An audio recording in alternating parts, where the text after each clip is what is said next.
Montilla respon. Avui, amb l'educació.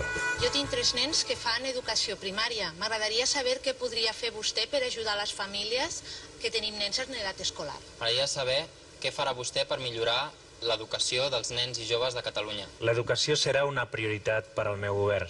Si jo sóc president de la Generalitat, en 4 anys farem gratuïts els llibres de text a l'educació obligatòria. Triplicarem les ajudes de beques de menjador a les famílies amb escassos recursos.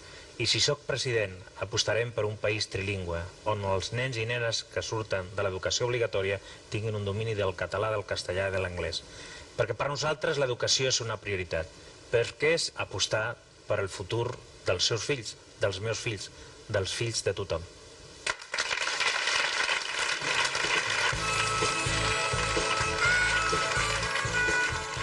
Montilla, president. Ningú no farà més pels catalans.